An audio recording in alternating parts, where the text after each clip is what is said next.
So I just wanted to point this out real quick. We're getting ready to do the brakes, and if you notice, the brake fluid level is pretty far down. Since brakes are a hydraulic system, if you notice the brake fluid is low and you do not have any leaks, that's usually an indication that your brake pads are getting wore out. Welcome back to Easy Auto Repairs. If you're new here, this channel is all about helping you save money by showing you how to tackle simple car repairs yourself. Stick around and let's get started.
So one of the things I wanted to show you with the brake pad, as you can see, they're pretty well wore out.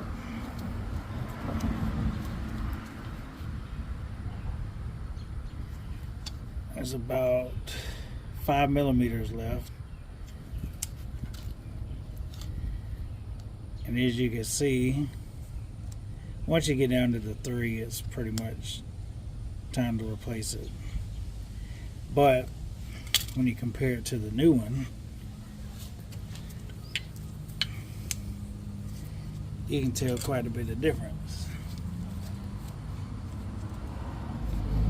Let's see.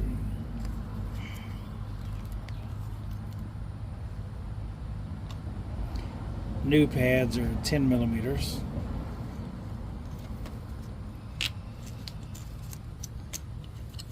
And the old one's about 3 or 5, I mean.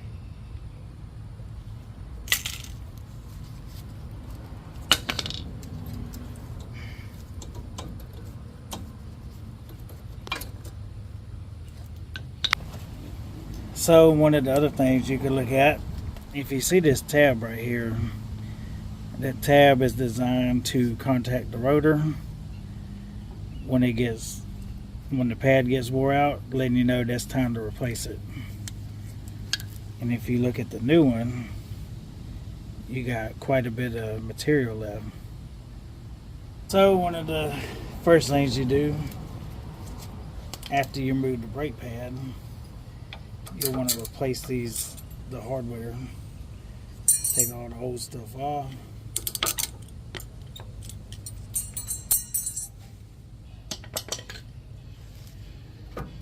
Wipe it down real good, get all the brake dust, any kind of rust, get all that off.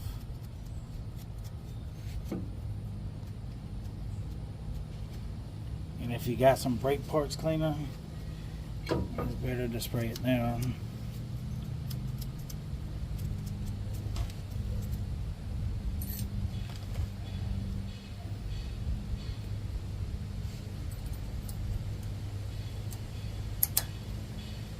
Whenever you put the clips on, make sure they're not touching the rotor.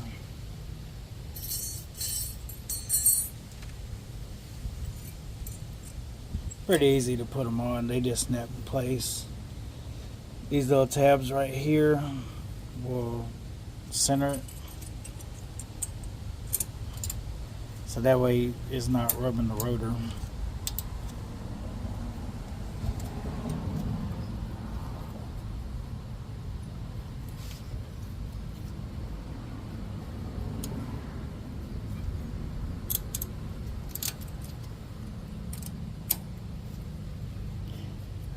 Just make sure that's centered on there.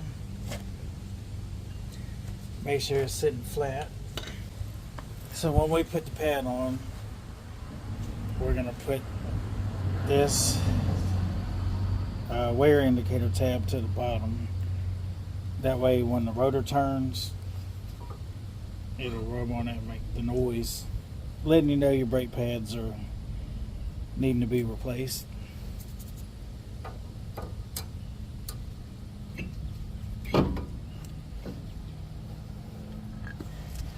These little tabs, they pretty much just line up in there.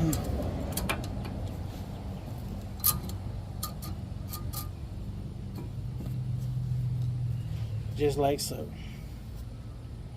Next, we can work on the caliper.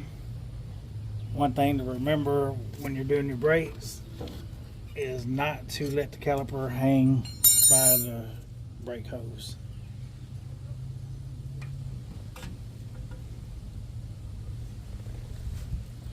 Alright, so I went ahead and put the caliper on the bucket so you can see better what's going on. We're going to go ahead and compress this caliper in.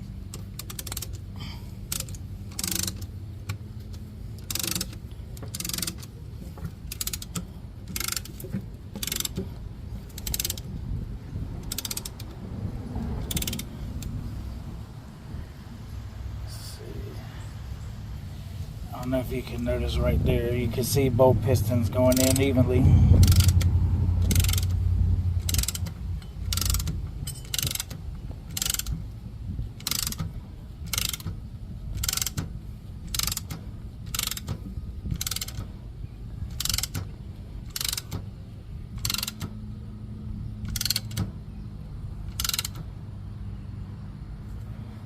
Alright, don't want to go too tight, just till it bottoms out. Go ahead and loosen your tool up. Next, you want to clean the pistons and the other side of the bracket right here.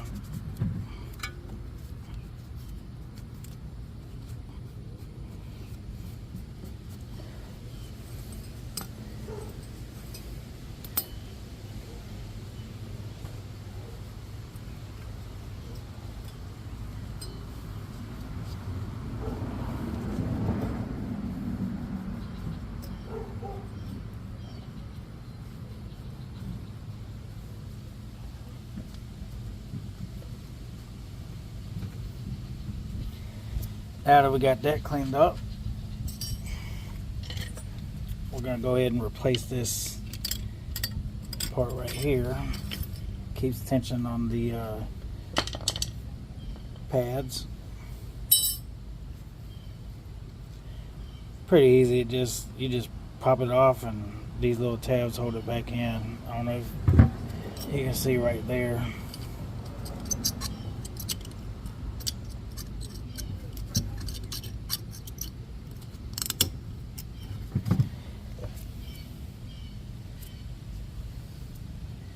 Next,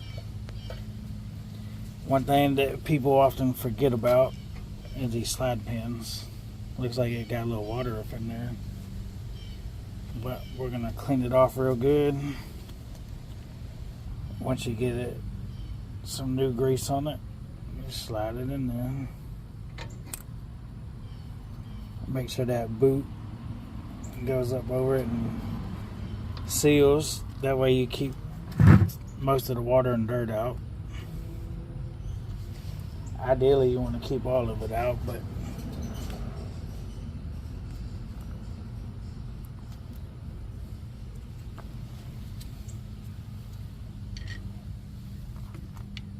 just make sure you don't tear the boot.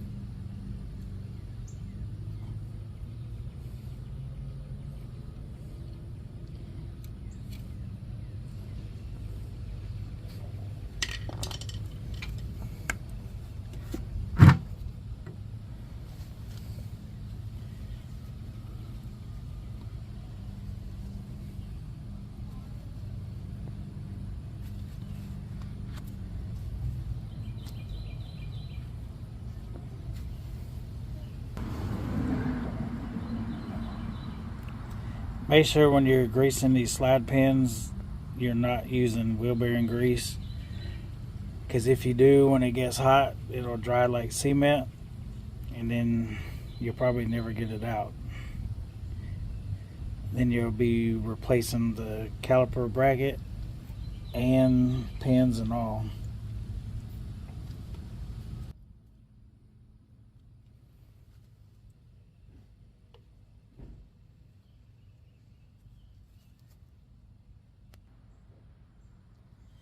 Alright, so once we got that done, in case you're wondering what we're using, we got synthetic Permatex brand Ultra Disc Brake Caliper Lube. So we're going to put a little dab on each one of these. Not too much. And then on the inside of the piston.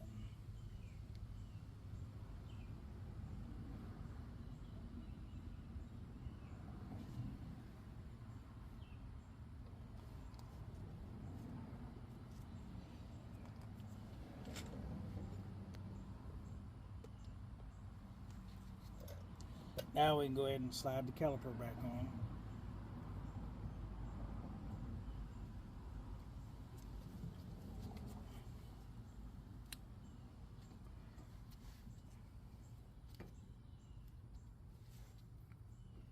Let's see.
Then make sure your caliper is sitting flat, because when you put that spring, that clip in there to hold tension,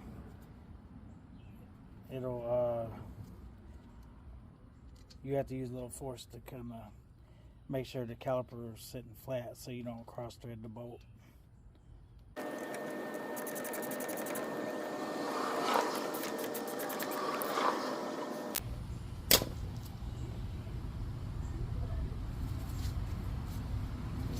That's it for this side. Now we'll go ahead and put the wheel back on and do the same thing to the other side.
As you can see, this side, the tab broke off because it was too low.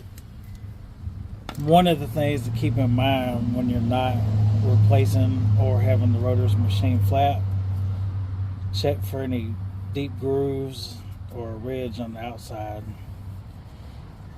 because if you got one, you're going to have to either have a machine or replace them.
Alright, so now we got the brake pads replaced, everything tightened down, the wheels back on.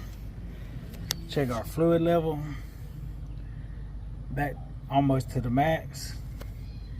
Next thing you're going to do is pump the brake pedal to get pressure back in the brake system.